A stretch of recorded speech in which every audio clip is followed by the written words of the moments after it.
Hello నమస్తే, నేను Mayuri. Welcome to my channel. ఇది కాణిపాకం వినాయకుని మందిరం. మేము అరుణాచలం వెళ్ళాలనుకున్నప్పుడు ముందుగా స్వామివారి దర్శనం చేసుకొని అభిషేకం చేసుకొని ఆ తర్వాత అరుణాచలం వెళ్దామని అనుకున్నామండి. మేము ఈవినింగ్గా స్టార్ట్ అయ్యాము. 4:30 కల్లా స్టార్ట్ అయ్యాము. కానీ రోడ్ వర్క్స్ బాగా జరుగుతుండడం వల్ల హైవే మీద టెంపుల్కి వెళ్ళేసరికి అభిషేకం టికెట్స్ అయిపోయాయి.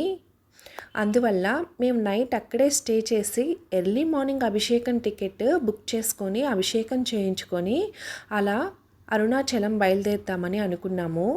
ఎందుకంటే ఇంతకుముందే ఒకసారి అభిషేకం కోసం ప్రయత్నిస్తే దొరకలేదు, కళ్యాణం చేయించాము. అందుకని ఈసారి ఖచ్చితంగా అభిషేకం చేయిద్దామని అనుకున్నాము.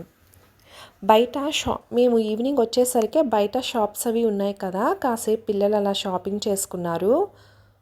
ఇక్కడ స్వామివారి ఎదురుగా దీపాలు వెలిగిస్తున్నారండి. ఇక్కడే కాలు కడుక్కొని నీళ్లు చాలా ప్యూర్గా ఉన్నాయి, నీట్గా ఉన్నాయి. గమనించారా? మేము నైట్ అక్కడే రూమ్ తీసుకొని స్టే చేసామండి. దేవస్థానం రూమ్సే అవైలబిలిటీ ఉన్నాయి, సూట్ రూమ్స్. ఇది ఎర్లీ మార్నింగ్ స్వామివారి అభిషేకానికి మేము ఇలా రెడీ అయ్యి వెయిట్ చేస్తున్నాము. గేట్ ఇంకా ఓపెన్ చేయలేదు. అప్పటికే కొన్ని షాప్స్ అవి ఓపెన్ చేస్తున్నారు.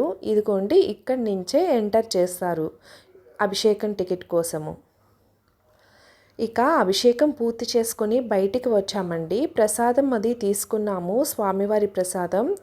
ఆ తర్వాత వెనక్కి వచ్చి చూసినప్పుడు ఇక్కడ ఒక పార్క్ ఉంది. చాలా అద్భుతంగా ఉందండి పార్కు. అభిషేకం చేశాం కదా, అప్పుడు స్వామివారి పటము, రవిక, అలాగే ప్రసాదం వాళ్ళే అందచేశారండి, దేవస్థానం వాళ్ళు. అలా అభిషేకం చేయించుకున్న తర్వాత బ్యాక్ సైడ్ నుంచి ప్రసాదం తీసుకొని ఇలా వచ్చాము. ఇక్కడి నుంచి అలా వీడియో షూట్ చేసుకుంటూ బ్రేక్ఫాస్ట్ కూడా ఇక్కడే చేసేసి ఫాస్ట్గా అరుణాచలం బయలుదేరాము.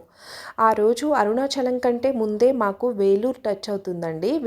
వేలూరు కూడా చూసుకొని అరుణాచలం వెళ్దాం అనుకున్నాము. కానీ లేట్ అయిపోతుందని, పౌర్ణమి అప్పటితో అయిపోతుందని, పౌర్ణమిలో గిరి ప్రదక్షిణ చేయాలనుకొని వేలూరుని స్కిప్ చేసి అరుణాచలం వెళ్ళిపోయాము. రిటర్న్లో దర్శించుకున్నాము వేలూరు.